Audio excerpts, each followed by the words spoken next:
সবাইকে শুভ বিজয়ার অনেক অনেক শুভেচ্ছা। বড়দেরকে প্রণাম, ছোটদেরকে অনেক ভালোবাসা। সপ্তমীর সন্ধ্যায় চলে গিয়েছিলাম বনগাঁ। আমি বসিরহাটের পুজো বা কলকাতার পুজো মিস করলেও চেষ্টা করি বনগাঁর পুজো দেখার। সত্যি এত অসাধারণ থিম হয় ওখানে, আমার বেশ ভালো লাগে। আমি প্রথম বনগাঁর পুজো দেখতে গিয়েছিলাম ওই 22 কি 23 সালে বোধহয়, এক্স্যাক্টলি মনে পড়ছে না। তারপর থেকে আমি বনগাঁর পুজোর ফ্যান হয়ে গিয়েছি। 4 দিনের মধ্যে যে কোনো একদিন অবশ্যই আমার যাওয়া চাই।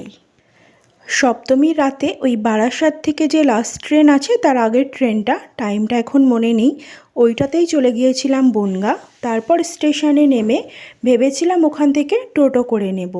প্রথম যে বছর গিয়েছিলাম সেইবার স্টেশনে নেমে একটা টোটো ভাড়া করেছিলাম, কিন্তু টোটোওয়ালা ব্রিজের আগে পর্যন্ত কয়েকটা ঠাকুর দেখিয়ে 800 টাকা ভাড়া নিয়েছিল। আসলে এলাকা না চিনলে যা হয়। তারপরের বার গিয়েছিলাম বাইকে, ভেবেছিলাম যেখানে যেখানে টোটো যাবে না অন্তত ম্যাপ দেখে বা কারোর থেকে শুনে সবগুলো কভার করব। কিন্তু সেইবার গিয়ে দেখি পুলিশ কাকুরা রাস্তার সমস্ত বাইক বন্ধ করে দিয়েছে। এবার ভাবলাম যে যেহেতু আগের বার বাইক বন্ধ করেছিল, অনেক রাতে এবার যাব, ভোরবেলার দিকে হলেও টোটো নিয়ে দেখব। কিন্তু এবার দেখলাম অন্যরকম ব্যবস্থা। এবার বাইকগুলো পৌরসভা থেকে পারমিশন করানো হচ্ছে, মানে ওই একটা টিকিটের মতো জিনিস বাইকের সামনে সেঁটে দেওয়া হচ্ছে যে এই বাইকটা পুজোয় ঘোরার জন্য পারমিটেড। ব্যাস, এবারও কপাল খারাপ, মানে টোটোও নেই আর কাছে বাইকও নেই। পায়ে হেঁটে শুরু করে দিলাম।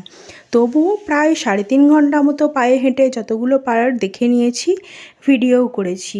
এক কথায় বলতে, প্যান্ডেল বা ঠাকুর যদি সুন্দর হয় তবে দেখতে কিন্তু ভালো লাগে, লাইনে দাঁড়ালেও অত একটা কষ্ট হয় না। তাছাড়া পুজো তো বছরে একবারই আসবে, যদি সব কিছু মানে ভালো করে না দেখা যায়, ভিড়ের ভয়ে, দাঁড়িয়ে থাকার ভয়ে না গেলাম তাহলে আর কি হলো।